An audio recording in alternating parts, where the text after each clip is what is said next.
Lawrence O'Donnell of MSNBC spreads vicious rumors about Donald Trump that the left are actually believing, and Elon Musk announces it's time for him to leave Donald Trump's side and return to the private sector.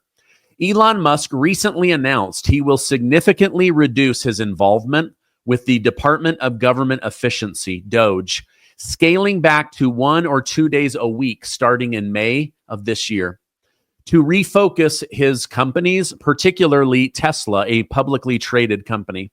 This follows a 71% drop in Tesla's first quarter profits and a 13% sales decline, attributed partly to backlash over Musk's political ties and DOGE government cuts. Now, investors have expressed relief. They believe in Elon, but they wanted him back.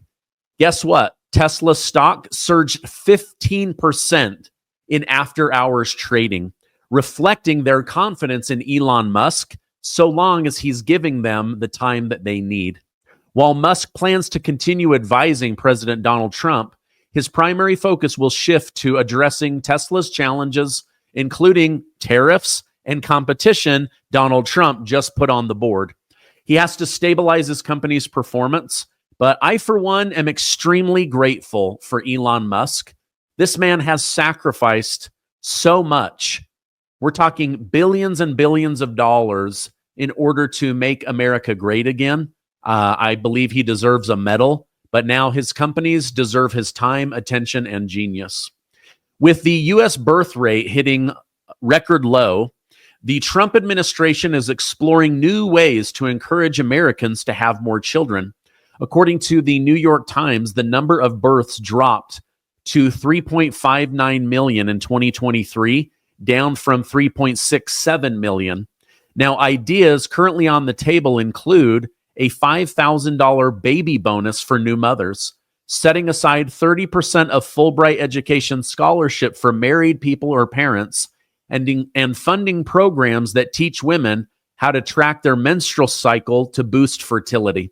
Now, this is not weird or that uncommon. Over in Hungary, they're building their government around families. In Russia, if you have a certain number of kids, you don't pay taxes the rest of your life. So this is something the government is doing to prop up birth rate. Now, the fertility rate has declined to 54.4 births per 1,000, a 3% drop. While nothing is final yet, J.D. Vance and Elon Musk have been vocal in their encouragement to build new laws around family. Trump is a big family man and said he wants to make raising children more affordable, and IVF is something he wants insurance to cover because there's a lot of families out there that want babies but are struggling. All right, listen to this crap. Gosh. Lawrence O'Donnell. I think this guy hates Donald Trump more than Morning Joe. And he's been on MSNBC spreading vicious lies about the president. MSNBC is mostly watched by the left of the left. It is a giant echo chamber of Trump hate. Trump derangement syndrome, I believe, is a prerequisite for getting a job there. However, the lie that Lawrence O'Donnell is spreading is dangerous to Trump's life and possibly to MAGA voters. Listen to this garbage and let's react to it together.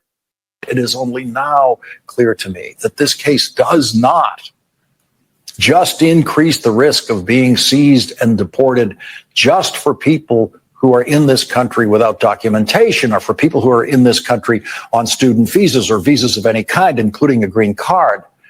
I knew that.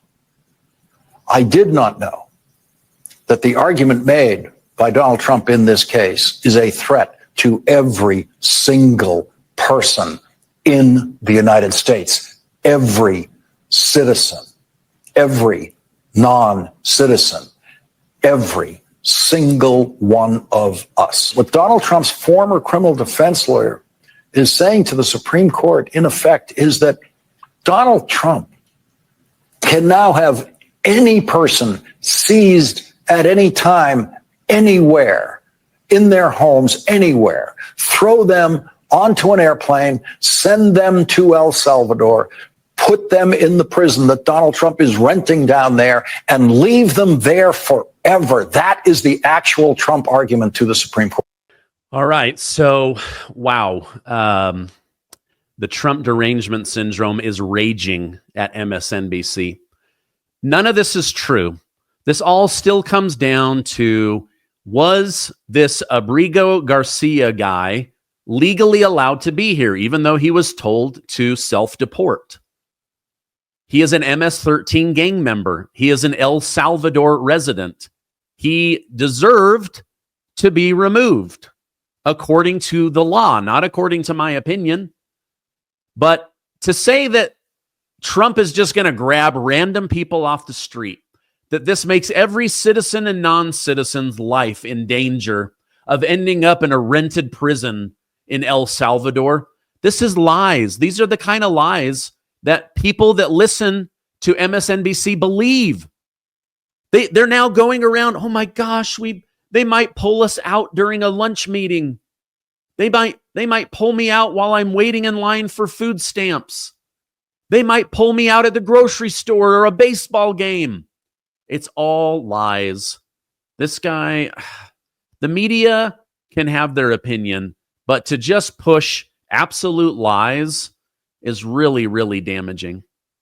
Let me know your thoughts, please. What do you think of Lawrence O'Donnell and his comments about President Trump?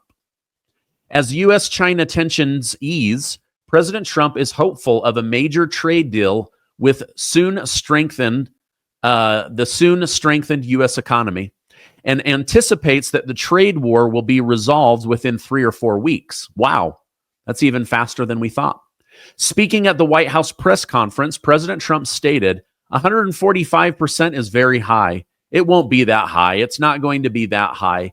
It won't be anywhere near that high. It will come down substantially, but it won't be zero.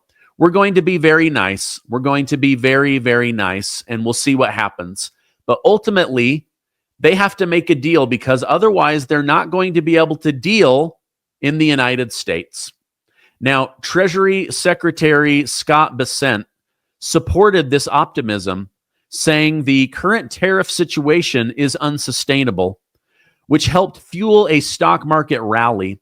However, China has not confirmed any progress and tension remains high, with Beijing now filing a lawsuit with the World Trade Organization over tariffs.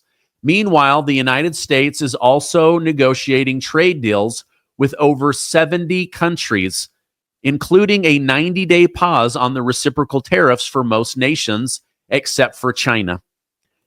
I have even more to share with you, but listen to this because it could save you a lot of money and heartache. Tax day may have passed, but for millions of Americans, the real trouble is just beginning. If you missed the April 15th deadline or still owe back taxes, the IRS is ramping up enforcement. Every day you wait will only make it worse. With over 5,000 new tax liens filed daily, the tools like property seizure, bank levies, and wage garnishment, the IRS is applying pressure at a level we haven't seen before. Increased administrative scrutiny means collections are moving fast. Here's the good news. There's still time with Tax Network USA to help. Self-employed or a business owner, even if your books are a mess, they've got you covered. Tax Network USA specializes in cleaning up your financial chaos, getting you back on track and fast. Even after the deadline, it's not too late to regain control. Your consultation is completely free. And acting now could stop penalties, threatening letters, and surprise levies before things escalate. I want you to go to 800-958-1000 or visit tnusa.com/Gardner. You may have missed April 15th, but you haven't run out of options. Let Tax Network USA help before the IRS makes their next move. All right. J.D. Vance, he's been representing President Trump over in India. And this U.S.-India partnership, they want it to be a prosperous and peaceful 21st century. warning that failure could lead to difficult times for humanity. During his 4-day visit, Vice President J.D. Vance praised India's energy and optimism, comparing it to the self-doubt he sees in the West. He criticized Western leaders for holding back growth and energy use and called for U.S. energy export and nuclear power to help support India's development. Vance emphasized shared economic and security goals, pointing to progress on a trade deal with Prime Minister Modi and plans to co-produce military gear like Javelin missiles. He also said Trump's tariffs could benefit India by rebalancing global trade and supporting Prime Minister Modi's push for industrial growth. Now, shifting our focus to Jerome Powell, investment firm CEO James Fishback took to X to call him out and the Federal Reserve in a bold and public manner. Perhaps it's time for Trump to shake things up at the Fed, or at least replace Jerome Powell. You'll have a better understanding when you hear what he shares. Now, did you know that for every one Republican economist at the Federal Reserve, there are 10 Democrat economists? For every dollar donated from Federal Reserve employees in the 2020 election, 97 cents or 97% of each dollar went to Democrat candidates. This is completely out of balance. Without any real justification, Powell cut rates by 0.5% right before the election in order to help Kamala Harris. Now he's saying we can't lower stuff because of Trump and Trump's tariffs. I don't know that I actually believe this, but I'm going to leave that up to you. I'm going to go ahead and run a clip. Let's watch that together. For every one Republican economist who works at the Federal Reserve, there are 10 Democrat economists. For every $1 donated from Fed employees in the 2020 election, 97 cents went to Democratic candidates or causes. The rate cut that had no justification in fundamentals of the economy before the election was designed to throw Kamala Harris a lifeline. And now when there's a real justification with lower inflation in the midst of a trade negotiation, a real justification for lower rates, Jay Powell wants to do absolutely nothing except stand in the way. And so it's right that President Trump is calling this out. He has many options in front of him, but I just wish that Jerome Powell would do the right thing. Look at the facts, look at what his colleagues in Europe and Canada and England are doing, and lower rates to support our economy in this critical transition period. So, James, many are concerned, myself included, at firing Powell at this very second, with the market as fragile as it is, could actually do more harm than good. Some have also talked about a shadow Fed chair. Would you be open to that? I would be open. I would be honored if the president would consider me for shadow Fed chair. I've been following this for a decade now, looking very closely at Fed policy and its implications, not just on the stock market, Charles, but on real America. As we speak, President Trump is meeting with the executives of companies like Walmart, Home Depot, and Target. He regularly meets with farmers, the unemployed, retirees. Jay Powell just sits around listening to whatever 400 PhD economists say, talking about racial injustice and climate change. We need a Fed that is accountable to the American people and that focuses on the real economy. To your question, I'm going to be very honest with you. If President Trump decided to fire Jay Powell right now, the stock market would panic. But at the end of the day, our founding fathers would not want us to make long-term decisions based on the short-term emotions of a highly volatile market. I think the president should consider his options. And at the end of the day, ultimately, the American people and history, not the stock market, are going to decide his fate. James, good stuff. I implore everyone to get a chance to read your article. And certainly the topic is moving markets today. Thank you very much. All right. So should interest rates be dropped? All indicators say yes. Should the Federal Reserve maybe be a little bit more balanced? 97% Democrat? That doesn't sound like a balanced nation. That sounds like something that is out of balance. All right, now as the debate over climate policy heats up, a top U.S. official is questioning whether the government's green investments are doing more harm than good. Listen to this. In a recent interview, Energy Secretary Chris Wright called clean energy tax credits a huge mistake. arguing they distort the market by favoring industries like solar and wind without actually cutting emissions effectively. He then goes on to explain how a lot of green energy doesn't come without consequences or costs. Let me explain this. Here's what he had to say. The term clean energy is just a marketing term. There's no clean energy. All energy sources involve trade-offs. Solar and wind take over 100 times more land, 10 times more steel and cement and heavy materials to produce. There is no clean energy. There's just different trade-offs. Wow, I had no idea, but you think about it. Think how much land and cement and metal has to go into making a huge wind turbine or a field of them or a huge field of solar panels.